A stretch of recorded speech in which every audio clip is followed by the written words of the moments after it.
Functions of money समझने के बाद चलिए अब नेक्स्ट टॉपिक पढ़ते हैं, वो है डेफिनेशन ऑफ मनी और काइंड्स ऑफ मनी। वैसे तो बहुत सारे काइंड्स है इसके, कुछ जो टाइप्स हैं वो हम आगे डिस्कस करेंगे। अभी जो मैंने बेसिक कैटेगरी, जो 2 कैटेगरी होती है वो बस कवर करी है। तो चलिए स्टार्ट करते हैं। सबसे पहले ये देखते हैं कि जो ये डेफिनेशन ऑफ मनी क्या है। तो देखिए, जब जितने भी फंक्शन आपने पढ़े ना, चारों फंक्शन को अगर आप एक साथ लिख देते हैं वही इसकी डेफिनेशन बन जाती है। यानी कि मनी को हम किन किन कामों के लिए यूज कर रहे हैं, मनी का यूज क्या है, वही इसकी डेफिनेशन बन जाती है। जैसे लिखा है, money is anything which is generally accepted. हम उनको एक्सेप्ट करते हैं as a medium of exchange. देखिए, ये मीडियम ऑफ एक्सचेंज आपका फर्स्ट उसका फंक्शन था। फिर measure of value second function, store of value and standard of define, ये सेकेंडरी फंक्शन। जब आप चारों फंक्शंस को ऐसे जनरली एक्सेप्टेड लिख के चारों फंक्शंस को एक साथ लिखते हैं तो वो इसकी डेफिनेशन बन जाती है। ठीक है, मनी। उसके बाद नेक्स्ट देखते हैं कि मनी को हम यूज करते हैं एक्सचेंज के लिए, कन्वीनियंट होता है, इजी टू कैरी होता है, और इंट्रोडक्शन ऑफ मनी। और ये भी लिखा हुआ है बुक में कि मनी इज एनीथिंग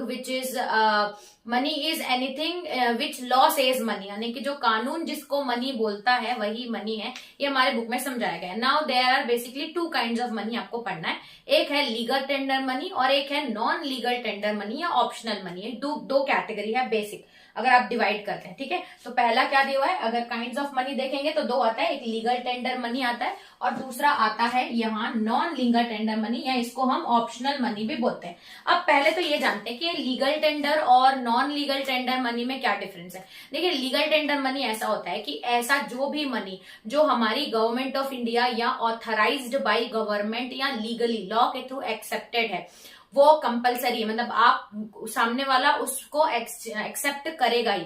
जैसे कॉइन्स हो गया, नोट्स हो गया, जो हमारी आरबीआई इशू करती है, जिसको हम मनी मानते हैं, वो लीगल टेंडर मनी आता है। Non legal tender money, optional money, यानी कि जो लॉ जिसको कंपलसरी या लीगली वो एक्सेप्ट नहीं माना जाता है। जैसे अगर आप, वो ऑप्शनल है कि आप उसको एक्सेप्ट भी कर सकते हो, नहीं भी कर सकते हो, वो लीगल दायरे के अंदर नहीं आता है। जैसे बिल्स ऑफ एक्सचेंज हो गया, बैंक ड्राफ्ट हो गया, चेक हो गया, ये सारे ऑप्शनल मनी है। इसको सरकार नहीं बनाती या सरकार के थ्रू इशू नहीं किए जाते।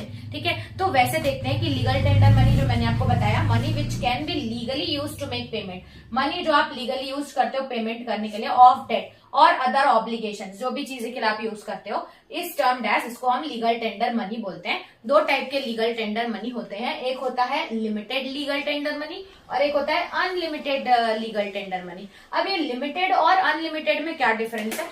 देखिए, लिमिटेड लीगल टेंडर मनी एक ऐसा मनी होता है जिसको आप सामने वाले को पेमेंट, यानी कि डेट क्लियर करने के लिए आप पेमेंट कर सकते हो, लेकिन up to a certain limit, बहुत ज्यादा आप उसका यूज नहीं कर सकते।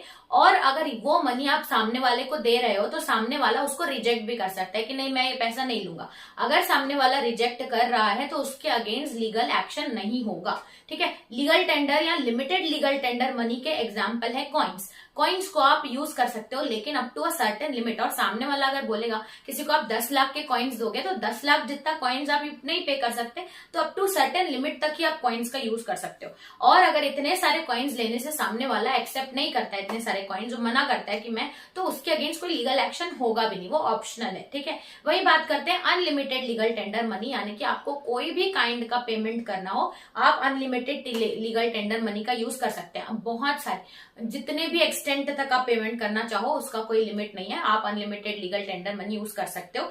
और अगर आप सामने वाले को लीगल टेंडर मनी पे कर रहे हो, अनलिमिटेड लीगल टेंडर मनी, और सामने वाला एक्सेप्ट नहीं कर रहा है कि नहीं मुझे ये नहीं चाहिए, तो उसके अगेंस्ट लीगल एक्शन हो सकता है। वो लीगल टर्म्स में आता है, सामने वाले को एक्सेप्ट करना जरूरी है।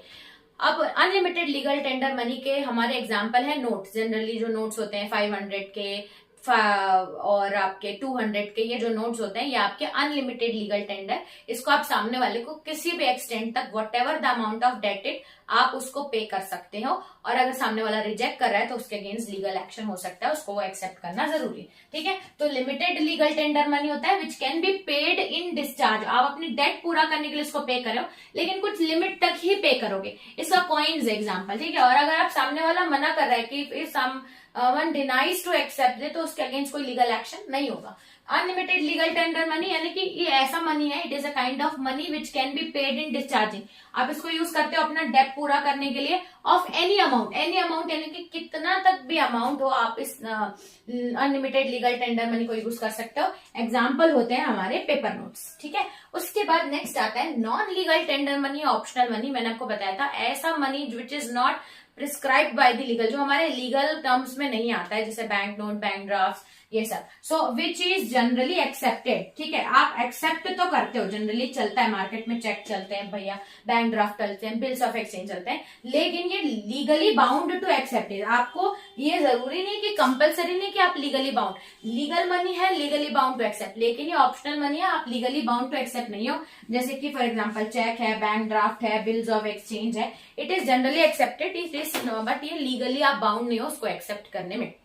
तो यहाँ हमने जाना डेफिनेशन ऑफ मनी और टू काइंड्स ऑफ मनी। और कुछ मनी के टाइप्स बच गए जैसे high powered money, fiat money, और जो हमारे अभी इस ऐड हुए हैं। तो चलिए इस नेक्स्ट इसमें जानते हैं कि ये फिएट मनी और बैंक मनी ये सब क्या होता है।